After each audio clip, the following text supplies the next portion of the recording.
단백질이 당화가 되면 딱딱해집니다. 또 혈관도 다 단백질 근육이기 때문에 혈관이 굳어져요. 그래서 혈액순환의 흐름이 나빠지죠. 손끝, 발끝, 눈, 뇌신경 이런 데가 제일 영향을 받죠. 노화도 빨리 오고 치매도 걱정할 수밖에 없는 겁니다.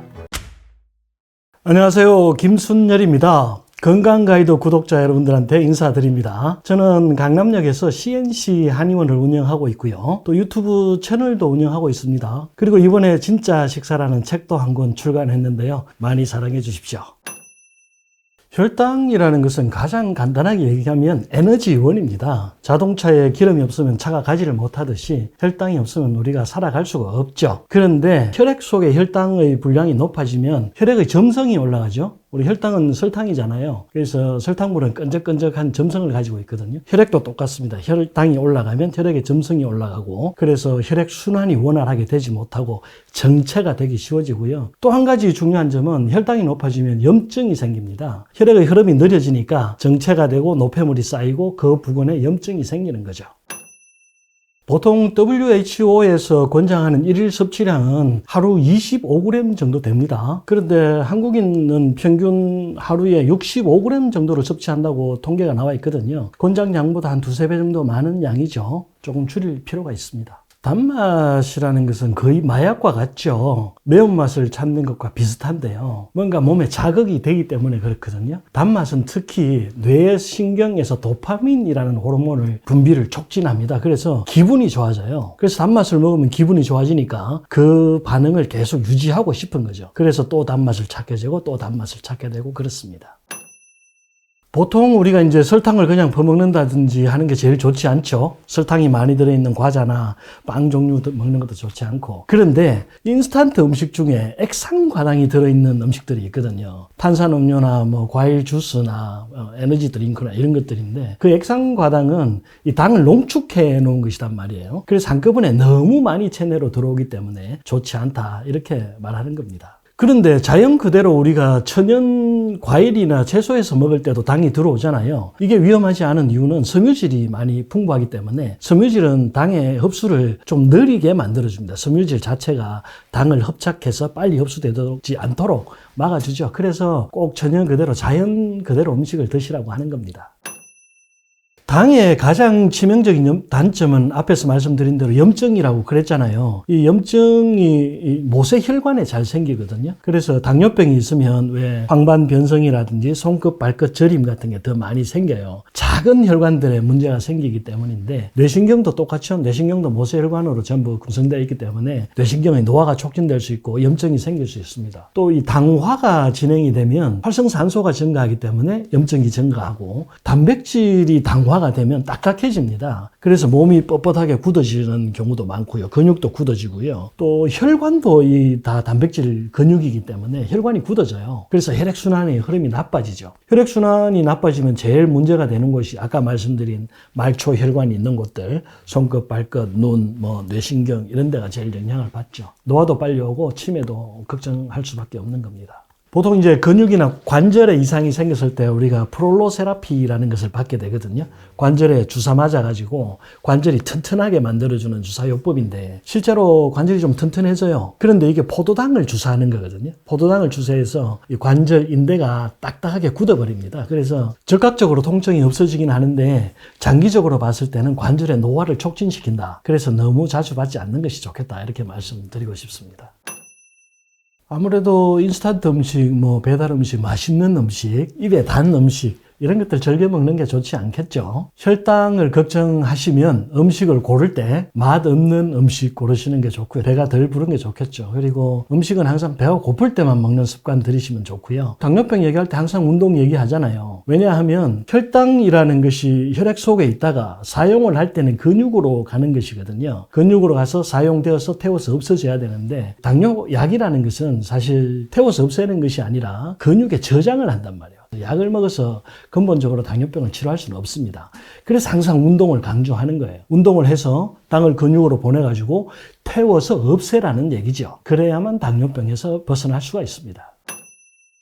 제로 슈가라고 써 있으면 아무 걱정 없이 음식을 사 먹는 경향이 있는 것 같은데요. 사실 제로 슈가라는 게 설탕만 없는 거죠. 또 요즘은 아예 당을 전혀 올리지 않는 합성당들, 첨가물들 많이 사용하잖아요. 근데 그런 것들이 들어오면 우리 몸 이제 머리 뇌에서는 단 것을 먹었으니까 이 단 것이 들어왔으니 이제 췌장에서 인슐린을 분비해가지고 그것을 사용하려고 준비를 딱 하거든요. 준비를 다 했는데도 불구하고 당이 전혀 들어오지 않는단 말이에요. 그럼 뇌는 어떻게 생각하냐? 내가 덜 먹었나 보다 이렇게 생각을 해요. 그래서 또 다른 먹을 것을 찾게 되죠. 오히려 더 이 당에 대한 갈구, 욕망이 늘어날 수밖에 없다는 거죠. 그래서 사실 제로 슈가를 즐기는 사람분들이 비만으로 이어지는 경우가 더 많다 이렇게 보고되고 있습니다. 사실 아직까지 그런 합성 첨가물들이 어떤 우리 몸에 영향을 끼치는지 연구된 바가 없거든요. 앞으로 5년, 10년 있어 봐야지 어떤 부작용이 생기는지 정확히 알 수가 있는 것이고요. 그 다음에 앞에도 말씀드렸지만 그런 당분을 먹었는데 실제로 몸속에 당이 들어오지 않기 때문에 우리 몸은 항상 피드백이라는 게 있거든요. 혈압이 올라가면 뇌에서 호르몬을 내보내가지고 혈관을 확장시켜서 혈압을 내린단 말이에요. 당을 먹었으면 인슐린을 분비를 해줘야 되는데 당이 안 들어오니까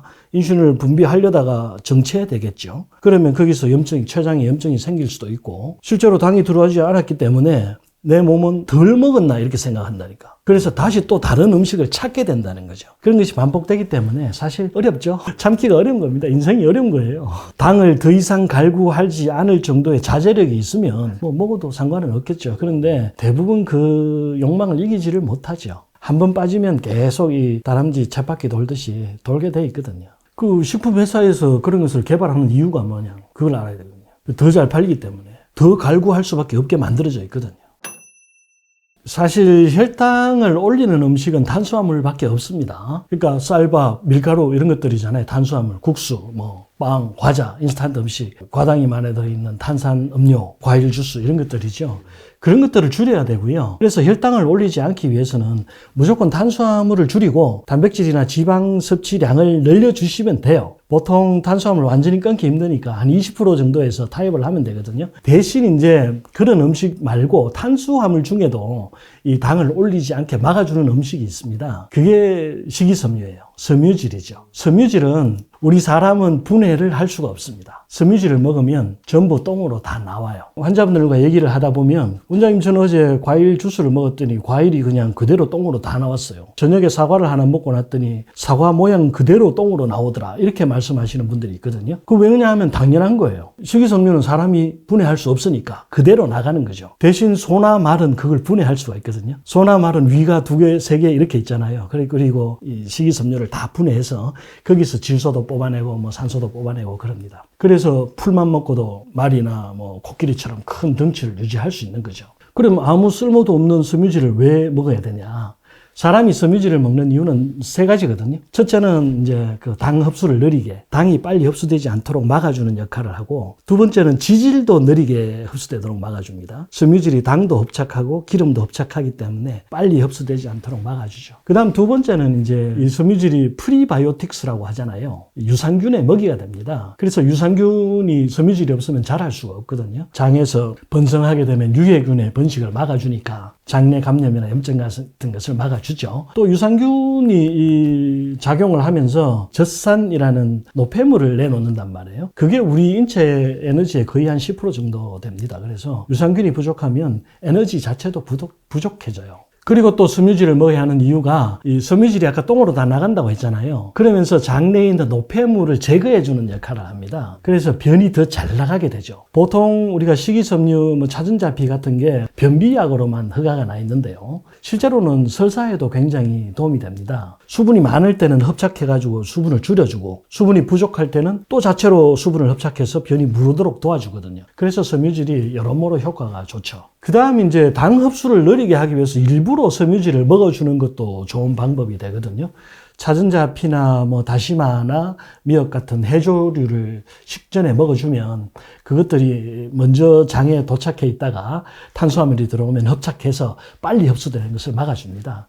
그래서 제가 요즘 환자분들한테 당 걱정하시는 분들은 차전자피가 섬유질 중에서는 1등이거든요. 밥 먹기 전에 조금 먼저 섭취한 다음에 식사하시라고 그렇게 많이 권장합니다.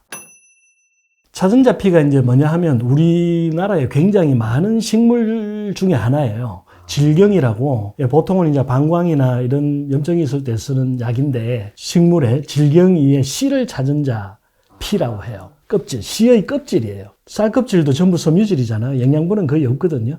찾은 자 피도 그냥 껍질이에요. 그냥 단단한 섬유질이에요. 아무 영양분은 없어요. 그냥 섬유질로만 작용을 하죠. 우리나라에서는 그 필요량을 전부 생산을 못 합니다. 전부 수입하죠. 거의 인도에서 수입을 해요. 그걸 이제 가루로 먹는 사람도 있고, 가루로 판매되는 제품도 있고, 환으로 조그맣게 환지어서 판매되는 제품도 있거든요. 그런데 보통 가루로 먹기는 상당히 힘듭니다. 그게 물에 불면 30배, 40배 커지기 때문에 환으로 지어서 먹으면 장 속에 들어가서 부풀어 오르니까 먹기가 훨씬 낫죠. 차전자피는 성질이 굉장히 강합니다. 그래서 장이 좀 약한 사람이 한꺼번에 처음에 많이 먹으면 복통이 올 수 있거든요. 그래서 조금 천천히 조금씩 섭취하시는 것이 좋습니다. 저희 한의원 환자분들이 연세가 많으신 분들이 꽤 많거든요. 그래서 대부분 당뇨병도 가지고 있고 고혈압도 가지고 있고 또 이 두 가지 있으신 분들이 되게 고지혈증도 같이 있는 경우가 많아요. 그래서 당뇨병 진단을 받으시면 되게 식사량을 확 줄여버립니다. 체중이 빠지죠. 체중이 빠져서 막 40kg 초반까지 빠지시는 분들도 있는데 이렇게 너무 체중이 빠질 만큼 식사 제한을 하시는 것은 좋지 않습니다. 너무 체중이 빠지면 온몸에 영양 공급이 잘 안 되기 때문에 오히려 다장기 부전에 빠질 수가 있거든요. 그래서 체중이 너무 빠지지 않도록 혈당도 관리하시는 것이 좋습니다.